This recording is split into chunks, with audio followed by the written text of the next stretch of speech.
Hello guys. So, today, magluluto tayo ng ginataang mais. Nag-request nga yung anak ko na gusto niyang kumain ng mais dahil may nakita siyang mais sa web. So, kesa naman papakin niya lang yun, sabi ko sa kanya, lulutuin ko na muna. Kaya ito, dito napunta, gagawa na lang tayo ng ginataang mais. Mas masarap pa to, mas mabubusog pa siya at mas marami pa. Pakulo na ako guys dyan na malagkit. Hinaluan ko rin yan ng konting kanin. Konting-konti lang. Tsaka, ayan, dinagdagan ko ng tubig. Kasi nung pamulo na siya, medyo may natutuyo. Kaysa naman tutong yung ilalim niya. Diyos ko. Kasi pag tutong guys, sobrang pangit. Nag-aftertaste siya. Tapos yung amoy, diba? Naaamoy niya yun. Ang sikreto talaga dyan guys is nasa paghahalo. Kailangan lagi niyo siyang hinahalo at kailangan lagi siyang pinupuntahan, tinitignan, sinisilip kasi kung hindi, talaga matututong talaga yan. Lalo na kung medyo malakas pa yung apoy niyo. Kaya ngayon, isusunod na rin natin yung ating mais. Ayan, nilagay ko na nga yan, yung natirang mais nung nagluto ako ng ulam. Sobrang bihira na lang yung nakikita kong nagluluto nito ngayon at tinitinda. Kasi madalas sa iba, puro goto, diba? Bihira na lang talaga yung mga nagtitinda ng mga meriendang ganyan. Kaya sa bahay na lang tayo nagluto para naman mas madahin pa at mas makakain pa yung ating pamilya, di ba?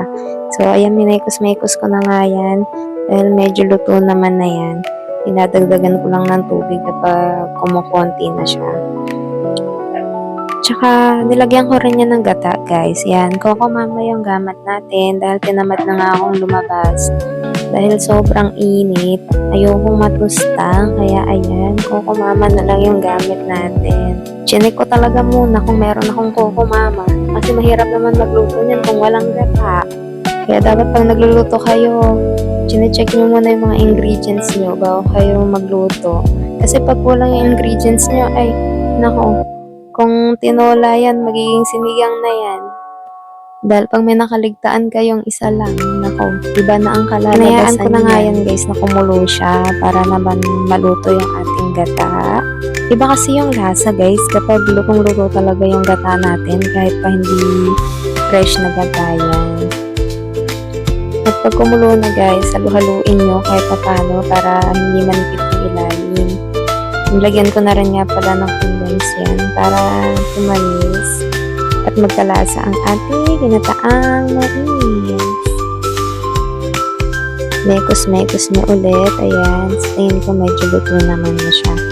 So, titingnan natin yan guys kung tama na ba yung lagay nating condense niya. Kung tama na yung tamis, hindi ganon tamis.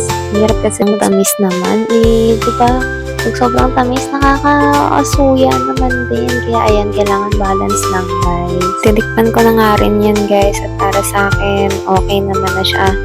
Masarap na siya for me. Kaya ayan, let's go. Kain na guys. So ayan, ang aking napakasarap na ginataang mais. Nakakapag-merienda na kami.